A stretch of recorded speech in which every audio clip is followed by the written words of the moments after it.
There's a commercial out right now from Bells, Florida. It came out sometime in November. It's probably going to run all the way through the holiday season. And it goes something like this. There's a picture we've got from the, there we go. There's the picture. Maybe you've seen the commercial in one form or another. And so they're gathering for a party, and the lady on the far left has spilled a glass of wine while she is setting the table for the party. And the lady in the middle, on her way to the party, is caught in a rainstorm. You know, welcome to Florida. And then the lady on the right, she is on her way to the party, and the golf cart hits a bump, and her lipstick goes like, boop, around, on her cheek. And so the end of the commercial has this. It says, deep down, we all know what the holidays are about.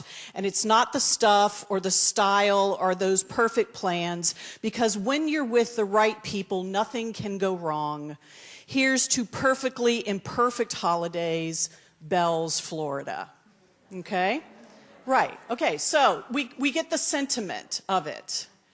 But the photo doesn't match the sentiment, right? Okay, these folks are models. They're beautiful. And they're in a model home, having beautiful little nibbles and wine and all of this lovely stuff. And they're wearing beautiful smiles and beautiful clothing. And so the words don't match the picture. Where is the holiday mess? Where is the awkward conversations? Where is half the lights on the tree not working? Okay. Our celebrations will always be far from perfect, right? They always will be. They always will be. And so there is no need for us to feel discouraged about that, or guilty about that, or stressed about that. It is just life. Life doesn't look like this. Right? And the first Christmas was far from perfect. Jesus had a wild and messy family tree. We heard about that last week. He has a wild and messy birth story. If you ever get a group of women together who have had children, in a little bit of time, they will be sharing birth stories. When our second daughter was born, there was literally no room in the inn. I was waiting in the hallway in a wheelchair for a room to come open in active labor. Okay? It's messy. It's messy. It's messy. I'm not going to go into the rest of the birth story. So,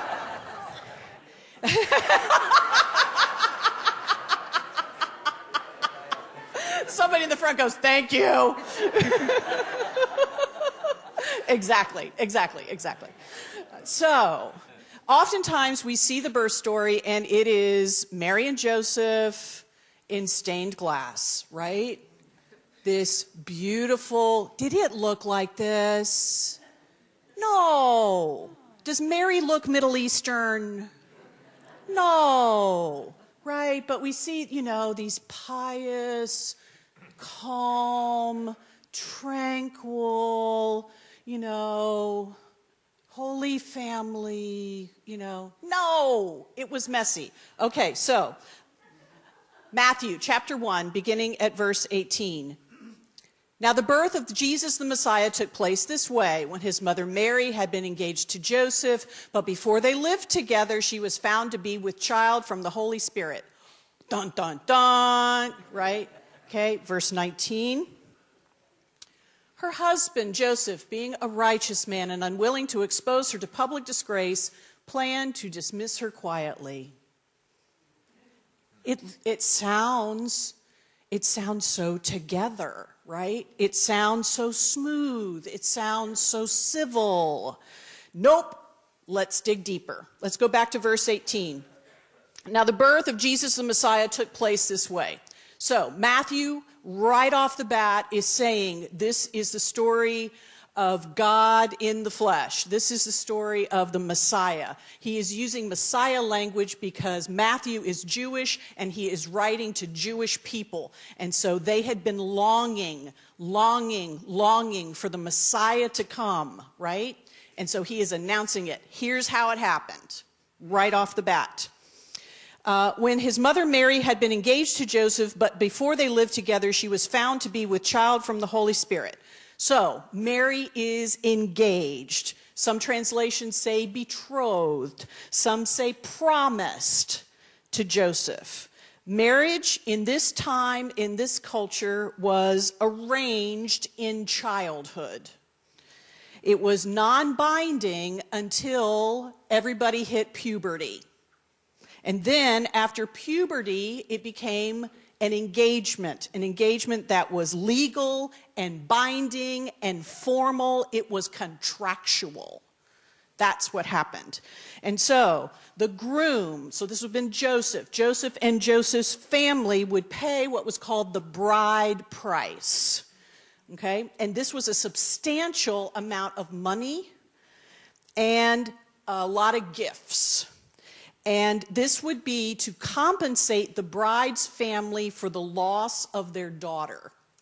It also became the safety net for the bride in case the husband died or the husband divorced her. Okay? So this had all taken place by where we are in the story of Mary and Joseph. The engagement would last for months prior to the wedding and the consummation of the marriage. Okay? But once all this started happening, folks were seen as married. That's why in this passage you'll hear like husband and divorce language and all of that kind of stuff, depending on the translation you're using. So things are moving along as expected, and then the unexpected happens. The unthinkable happens. Mary has to tell Joseph she is pregnant. Can you imagine that conversation? How would you feel if you were Joseph? How would you feel? Betrayed? Angry? Confused? Yep. Shock? Heartbreak? Skepticism, humiliation, whole lot of that going on. This is already well in motion. All the money and the legal stuff has happened, all the promises, all the hopes and dreams, all of that is in full motion at this point. And now, it has all shifted, and it is scandal, and it is shame, and it is dangerous. Dangerous. Hold on to that for a moment. We know, 2020 hindsight, that Mary has been faithful to Joseph. We know that Mary is telling the truth, but I'm pregnant by the Holy Spirit. And we know this. Joseph doesn't. Joseph doesn't know this. There is only one logical explanation for Mary being pregnant, and he knows he is not the father. Verse 19. Mary's husband Joseph, being a righteous man, that's an important word, and unwilling, that's an important word, to expose her to public disgrace. This was not just about Mary and Joseph. This would ripple through their families. This would ripple through the community. Planned to dismiss her quietly. Joseph is righteous. That means he is intentional about being in right relationship with God and right relationship with others and right relationship with himself and right relationship with the earth. It is cross-shaped. Way before the cross. But he knows he can't stay with her. he just can't do that. And so he is going to call off the engagement quietly. Instead of public disgrace, Joseph chooses quiet grace. Despite all that Joseph was feeling, he chooses mercy and he chooses compassion. Joseph shields Mary's family from public disgrace and having to return the bride price. Joseph shields Mary from public disgrace, from being scorned, from being labeled an adulterer, from being labeled unfit to ever be married. Did you catch that one? In this time and place, a woman's only financial security is based on the men in her life. A father, a brother, a husband. And so to be ineligible to ever be married, you can imagine what would happen.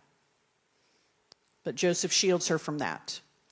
Shields Mary and the baby from being stoned to death. It's why the readings this week include a weird passage from Deuteronomy 22. All of this, so who's pregnant and who what, and yeah.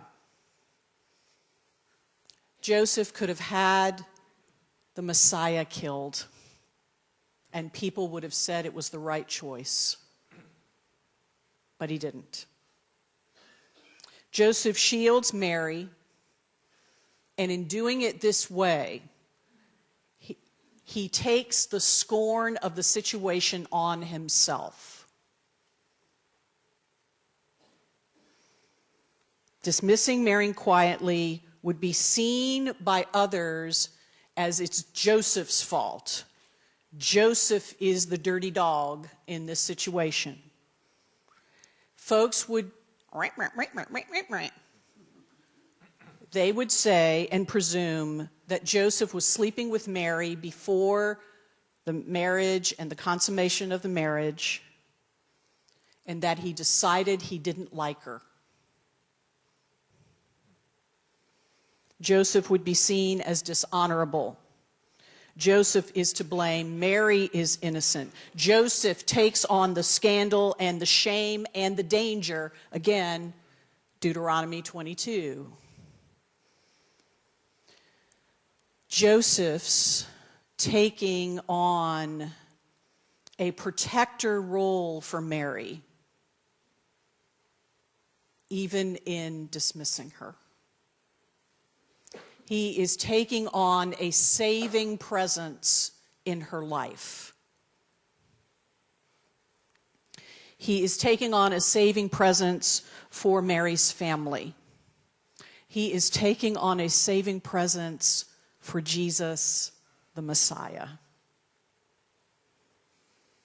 And my dear ones, isn't this exactly what Jesus does for us on the cross? Jesus takes on the shame.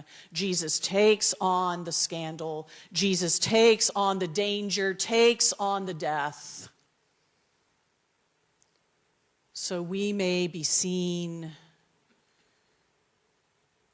as blameless, so we may have life. God is with us in the mess.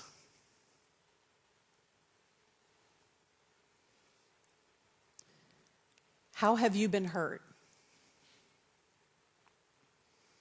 Have you chosen a path of new life, or have you chosen a path of they deserve it revenge? How are your choices bringing life? Bringing life. Forgiveness means stopping the cycle of revenge and destruction. That's what Joseph does for Mary,